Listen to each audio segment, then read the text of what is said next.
Que bom ter você aqui com a gente, começando o dia, adorando ao Senhor, buscando a sua face, ouvindo a sua voz e o conhecendo cada vez mais por meio da palavra de Deus.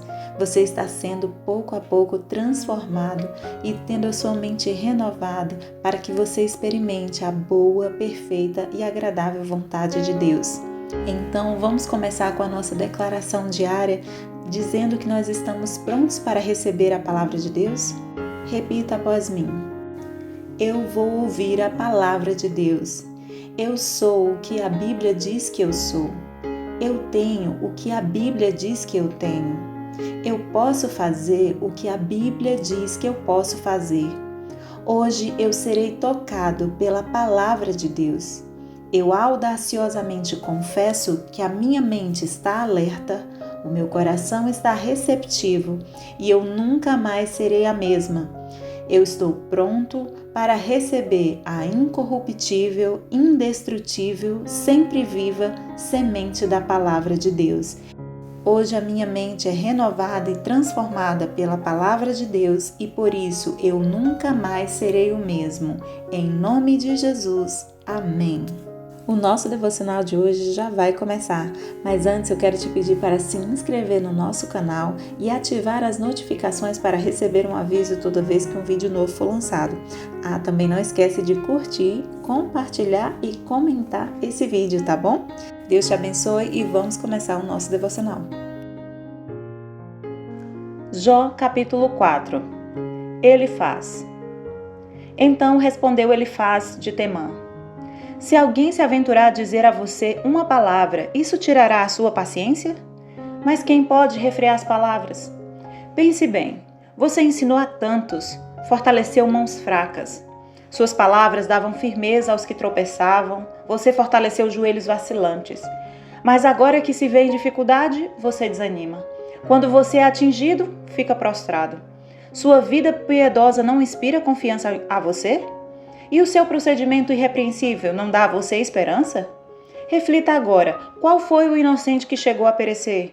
Onde os íntegros sofrem destruição? Pelo que tenho observado, quem cultiva o mal e semeia a maldade, isso também colherá. Pelo sopro de Deus são destruídos, pelo vento de sua ira eles perecem. Os leões podem rugir e rosnar, mas até os dentes dos leões fortes se quebram. O leão morre por falta de presa e os filhotes da leoa se dispersam. Disseram-me uma palavra em segredo, da qual os meus ouvidos captaram um murmúrio. Em meio a sonhos perturbadores da noite, quando cai sono profundo sobre os homens, temor e tremor se apoderam de mim e fizeram estremecer todos os meus ossos. Um espírito roçou meu rosto e os pelos do meu corpo se arrepiaram. Ele parou, mas não pude identificá-lo. Um vulto se pôs diante dos meus olhos e ouvi uma voz suave que dizia: poderá algum mortal ser mais justo que Deus? Poderá algum homem ser mais puro do que o seu Criador? Se Deus não confia em seus servos, se vê erro em seus anjos e os acusa, quanto mais nos que moram em casas de barro, cujos alicerces estão no pó, são mais facilmente esmagados que uma traça. Entre o alvorecer e o crepúsculo são despedaçados, perecem para sempre, sem ao menos serem notados. Não é certo que as cordas de suas tendas são arrancadas e eles morrem sem sabedoria? Jó capítulo 5. Clame se quiser, mas quem o ouvirá? Para qual dos seres celestes você se voltará? O ressentimento mata o insensato e a inveja destrói o tolo. Eu mesmo já vi o insensato lançar raízes, mas de repente a sua casa foi amaldiçoada. Seus filhos longe estão de desfrutar segurança. Maltratados nos tribunais, não há quem os defenda. Os famintos devoram a sua colheita, tirando-a até do meio dos espinhos, e os sedentos sugam a sua riqueza. Pois o sofrimento não brota do pó, e as dificuldades não nascem do chão. No entanto, o homem nasce para as dificuldades, tão certamente como as fagulhas voam para cima. Mas se fosse comigo, eu apelaria para Deus. Apresentaria a Ele a minha causa. Ele realiza maravilhas insondáveis, milagres que não se pode contar. Derrama chuva sobre a terra e envia água sobre os campos. Os humildes Ele exalta e traz os que pranteiam a um lugar de segurança. Ele frustra os planos dos astutos para que fracassem nas mãos deles. Apanha os sábios na astutícia deles, e as maquinações dos astutos são malogradas por sua precipitação. As trevas vêm sobre eles em pleno dia. Ao meio-dia, eles tateiam como se fosse noite. Ele salva o oprimido da espada que trazem na boca. Salva-o das garras dos poderosos. Por isso, os pobres têm esperança, e a injustiça cala a própria boca. Como é feliz o homem a quem Deus corrige. Portanto, não despreze a disciplina do Todo-Poderoso. Pois ele fere, mas trata do ferido. Ele machuca, mas suas mãos também curam. De 6 desgraças ele o livrará. Em 7 delas você nada sofrerá. Na fome ele o livrará da morte, e na guerra o livrará do golpe da espada. Você será protegido do açoite da língua e não precisará ter medo quando a destruição chegar. Você rirá da destruição e da fome e não precisará temer as feras da terra, pois fará aliança com as pedras do campo e os animais selvagens estarão em paz com você. Você saberá que a sua tenda é segura, contará os bens da sua morada e de nada achará falta. Você saberá que os seus filhos serão muitos e que os seus descendentes serão como a relva da terra. Você irá para a sepultura em pleno vigor, como um feixe recolhido no devido tempo. Verificamos isso e vimos que é verdade. Portanto, ouça e aplique isso à sua vida. Jó capítulo 6. Jó. Então Jó respondeu: se tão somente pudessem pesar a minha aflição e pôr na balança a minha desgraça, veriam que o seu peso é maior que a areia dos males. Por isso as minhas palavras são tão impetuosas. As flechas do Todo-Poderoso estão cravadas em mim, e o meu espírito suga delas o veneno. Os terrores de Deus me assediam. Zurra o jumento selvagem se tiver capim? Muge o boi se tiver forragem? Come-se sal uma comida insípida? E a clara do ovo tem algum sabor? Recuso-me a tocar nisso. Esse tipo de comida causa-me repugnância. Se tão somente fosse atendido o meu pedido, se Deus me concedesse o meu desejo, se Deus se dispusesse a esmagar-me, a soltar a mão protetora e eliminar-me, pois eu ainda teria o consolo, minha alegria em meio à dor implacável, de não ter negado as palavras do santo. Que esperança posso ter se já não tenho forças? Como eu posso ter paciência se não tenho futuro? Acaso tenho a força da pedra? Acaso a minha carne é de bronze? Haverá poder que me ajude agora que os meus recursos se foram? Um homem desesperado deve receber a compaixão de seus amigos, muito embora ele tenha abandonado o temor do Todo-Poderoso.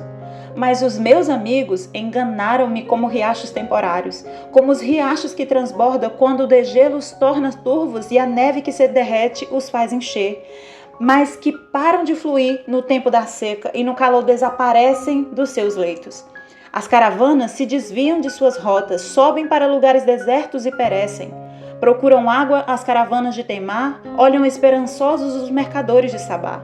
Ficam tristes porque estavam confiantes. Lá chegaram tão somente para sofrer decepção. Pois agora vocês de nada me valeram. Contemplam minha terrível situação e se enchem de medo. Alguma vez pedi a vocês que me dessem alguma coisa? Ou que sua riqueza pagassem resgate por mim? Ou que me livrassem das mãos do inimigo? Ou que me libertassem das garras de quem me oprime? Ensinem-me e eu me calarei. Mostre-me onde eu errei. Como dói as palavras verdadeiras. Mas o que provam os argumentos de vocês? Vocês pretendem corrigir o que digo e tratar como vento as palavras de um homem desesperado? Vocês seriam capazes de pôr em sorteio o órfão e de vender um amigo por uma bagatela. Mas agora tenham a bondade de olhar para mim. Será que eu mentiria na frente de vocês? Reconsiderem a questão, não sejam injustos. Tornem a analisá-la, pois a minha integridade está em jogo. Há alguma iniquidade em meus lábios? Será que a minha boca não consegue discernir a maldade? 24 de maio. O tema da mensagem de hoje é 100 palavras. Conforme que está escrito no capítulo 4 de Jó, dos versos 12 a 19, nós podemos perceber a fala de Elifaz, um dos amigos de Jó. Quando coisas ruins acontecem na nossa vida, e especialmente com pessoas boas, a natureza humana procura uma explicação lógica. E foi exatamente isso que Elifaz tentou entregar a Jó, uma explicação lógica do seu ponto de vista pessoal sobre o sofrimento que Jó estava passando. Inclusive, ele passou a sua opinião sem mesmo se importar se Jó iria pedir essa opinião ou não. Elifaz baseou as suas opiniões e seu conselho num pesadelo que ele teve, o qual presumiu que fosse um comunicado direto do Todo-Poderoso a ele. Em outras palavras, ele afirmou estar falando em nome de Deus ao aconselhar Jó. Era natural que os bem-intencionados amigos tentassem, entre aspas, consertar os problemas de Jó e encarassem a situação dele sob a lente das próprias experiências finitas. Elifaz se considerava sábio, mas o Senhor o pôs no seu devido lugar mais tarde, conforme nós leremos lá em Jó, capítulo 42, verso 7. Com o exemplo de Elifaz, nós podemos aprender que, diante de sofrimentos inexplicáveis, nós podemos admitir em humildade que não sabemos tudo. Não sabemos especialmente tudo o que se passa na mente de Deus e simplesmente estar lá para confortar os nossos amigos, em vez de tentar consertar as coisas para eles. Em meio à dor e sofrimentos inimagináveis que as pessoas ao nosso redor passam e até mesmo que nós passamos, o que nós precisamos são de pessoas que apenas estejam, apenas fiquem. O mais completo silêncio também, ele grita conforto, ele grita compreensão, porque algumas vezes, algumas situações das nossas vidas, especialmente em tragédias pessoais, não existem palavras que possam descrever a dor e muito menos consolar. Nós podemos, como cristãos, confiar que o Espírito Santo de Deus é o Consolador maior. Ele é quem consola, enxuga as nossas lágrimas e fala ao nosso espírito, à nossa alma e à nossa mente e traz para nós a paz que excede todo entendimento. Essa paz que excede todo entendimento, ela é justamente isso. Ela não tem uma lógica, ela não se baseia em lógica humana ou naquilo que podemos explicar com palavras. Ela se baseia simplesmente em quem Deus é, na sua soberania de que é o Criador das nossas vidas, que nos criou a nossa alma, criou a nossa carne, criou o nosso espírito e, portanto, Ele consegue acessar o mais profundo do nosso ser e trazer a paz e o consolo de que precisamos. Que nós possamos entender hoje que em momentos difíceis basta você estar lá, pois você que é cristão carrega o Espírito Santo de Deus na sua vida. Muitas vezes o seu silêncio vai falar muito mais acerca do amor que você sente por alguém, tentando consolá-lo ali em silêncio, do que com suas palavras. Então simplesmente esteja e deixe que o Espírito Santo faça parte dele em consolar os nossos irmãos que necessitam de nós. Amém? Posso orar por você? Senhor Deus e Pai, em nome de Jesus eu te peço agora, Senhor, sabedoria sobre a vida desta pessoa que está ouvindo este devocional. Senhor, que esta pessoa tenha sabedoria e discernimento para discernir o momento certo de falar e o momento certo de calar. Para que a tua atuação, Espírito Santo, venha se fazer presente por meio da vida desta pessoa em toda e qualquer circunstância. Em nome de Jesus eu te peço que abençoe essa pessoa com sabedoria e discernimento para entender e discernir os tempos da sua vida. É isso que eu te peço nesse dia e já te agradeço em nome de Jesus. Amém e amém. Amém, meu querido, amém, minha querida, que Deus te abençoe, tenha um ótimo dia e até o próximo devocional.